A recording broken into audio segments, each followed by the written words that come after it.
The story of the Baha'i Faith begins in the middle of the 19th century, a time of worldwide religious expectation. A young man in Shiraz, Persia, quietly proclaimed in 1844 that he was the messenger of a revelation from God. Referring to himself as the Bab, meaning the gate, he explained that he was the predecessor of a divine teacher greater than himself, who would soon appear and bring about a new age of unity and peace. In 9 short years, the Bab's faith grew throughout Persia. His followers came from all classes, from the poorest to the richest in the country. Even some of those serving in the court of the king were attracted to his teachings and becoming his followers. Perceiving these progressive new ideas as a threat, religious and civil authorities killed and imprisoned thousands of followers of this new faith.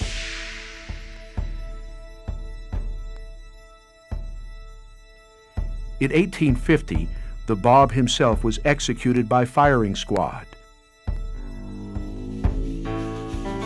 In 1852 in Tehran, one of the most courageous supporters of the Bab, a Persian nobleman named Mirza Hossein Ali, was arrested, tortured, and cast into a subterranean dungeon called the Black Pit.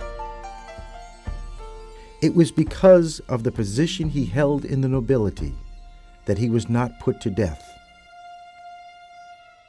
Later, he took the name Baha'u'llah, meaning glory of God, and his followers became known as Baha'is. The years preceding his imprisonment, Baha'u'llah had been given many opportunities to take important positions in government or society. He chose for himself, however, a life of service to the poor and needy. His reputation grew because of his deeds and his character. An example of his character is demonstrated in the story of his being led off to prison. A crowd had gathered to hurl abuse at the prisoners as they were being led to their incarceration. Among the crowd was an old woman who stepped forward and held in her hand a stone to pelt him with. Although frenzied in rage, her steps were too weak to keep pace with the procession. "Give me a chance to fling my stone in his face," she pleaded with the guard. Baha'u'llah turned to them and said, "Suffer not this woman to be disappointed. Deny her not what she regards as a meritorious act in the sight of God."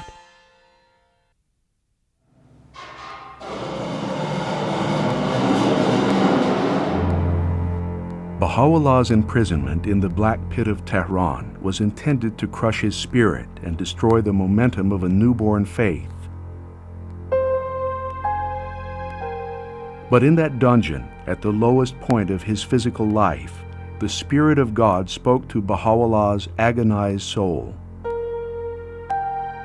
Like God's messengers of the past, Moses, Jesus, and Muhammad, Baha'u'llah received a revelation that was not of himself, but from a source far greater.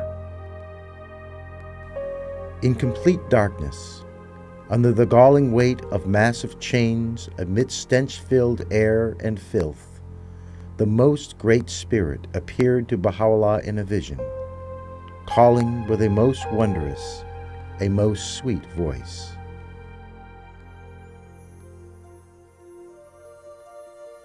"This is the beauty of God amongst you, and the power of His sovereignty within you. Could ye but understand?"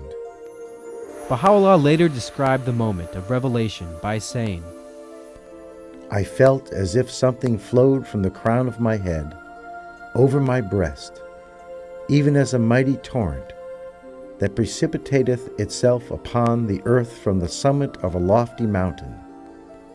His quickening spirit revived me, and my tongue was unloosed to voice His call." The closing weeks of 1852, Baha'u'llah was brought out of that sewer that was used for a prison. He came before the court of the Shah in heavy chains and dressed in the rags that he wore for more than 4 months, and he received his sentence. He was granted life, but life in exile. He was stripped of all that he possessed. His acceptance of these dictates began a period of more than 40 years of exile and imprisonment. Baha'u'llah, along with a small group of companions and family members, was first banished to Baghdad, where he spent over 10 years resolving to revive the dispirited followers of the Bab. Still grieving the execution of the Bab and the imprisonment, torture, and killing of many of his followers, this religious community was in disarray, demoralized, and confused. When he arrived in Baghdad, Baha'u'llah was able to broaden the outlook and transform the character of those who remained faithful. He cultivated the principles of nonviolence, obedience to the authorities. He banned backbiting and demanded honesty and truthfulness, chastity and justice in their personal and public interactions.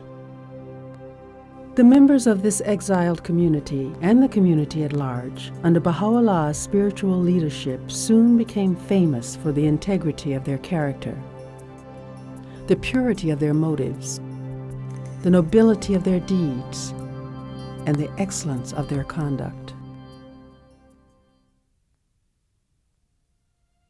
It was here, outside Baghdad, in 1863, in a garden he named Rizwan, or Paradise, that he gathered a group of followers and publicly declared that he was the promised one of whom the Bab had foretold. I am come to you, O people, from the throne of glory, and bear you an announcement from God. He said, This message from God was expected by all of the religions of the past. Every prophet hath announced the day, and every messenger hath yearned for this revelation. He said that religion is one just as the sun. Just as religions have dawned in the past, so would they rise in the future. Every one of them is the way of God, connecting this realm with the realms above. Each of them is known by a different name, is characterized by a different attribute, and fulfills a definite mission. Baha'u'llah explains that God has never left mankind alone, that in each age God has sent his prophets, that each prophet has revealed God's teachings, that all the prophets of God are inspired by the same Holy Spirit and represent the next logical stage in the spiritual development of humanity's collective experience.